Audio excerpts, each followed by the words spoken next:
Greetings and welcome back to my channel, and welcome to the XF551 repair guide. Alright, first of all, what you need to know is the power switch and the power plug both need to be replaced because they suck and they will cause shorts.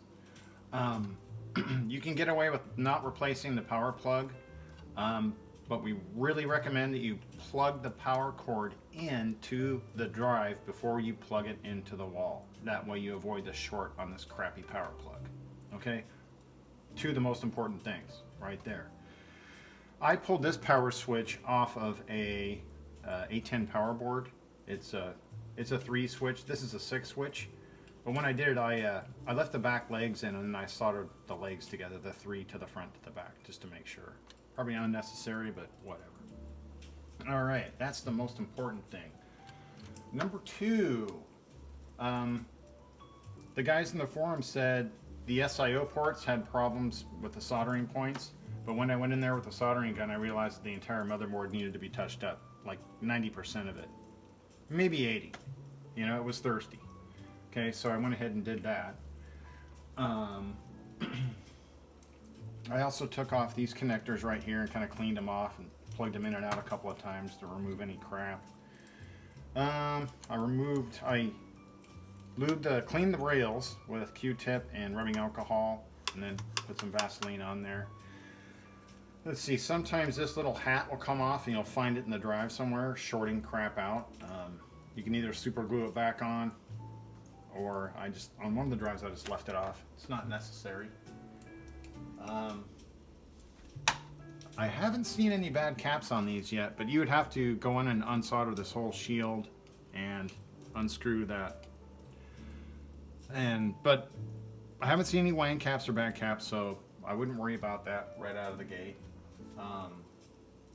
So when I was working on these, and because of these said shorting problems, it took out a number of my power supplies. Now this is a 17945, and I put a inline amp, 10 amp with the 10 amp fuse in there to keep it from blowing.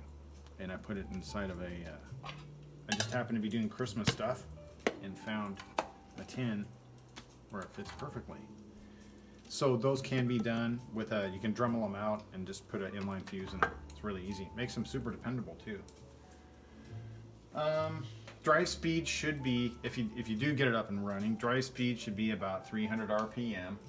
I use DOS XL. There's a program in there called GTRPM.com. That's what I use to test the drive speed on everything. So it should be 300. Let's see. That's about it.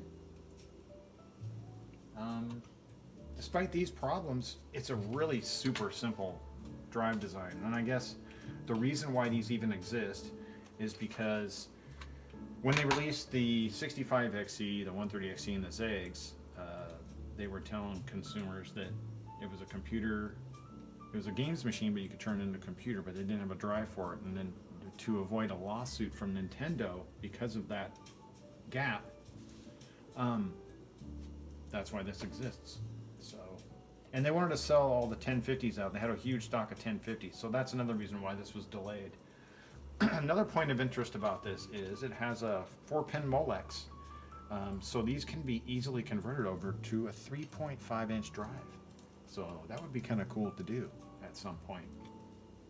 I couldn't get this drive to work, but I got the other two to work. So this might be a candidate for some of those ideas. In the Atari Age forums, there was also a guy that had a replacement motherboard for these with just a component swap. But those have long since gone. I tried to find some. There might be some left, but oh well. So, not a bad little drive. Oh, they're very, very, very quiet when they're up and running. Despite the RPM that they run at, they're super quiet when they run. That's another notable thing about them. So, yeah. Alright, well I hope all these little things help you avoid getting a short in your power supply and all that. Hope you found this useful, and I'll see you in the next video. Probably do a video on how to Dremel this out and put a fuse in it. It's super simple. Super simple. All right. Well, thanks for watching. Thanks for giving me your time, and hopefully this helped you out. All right, see you in the next video. Have a great day. Bye-bye.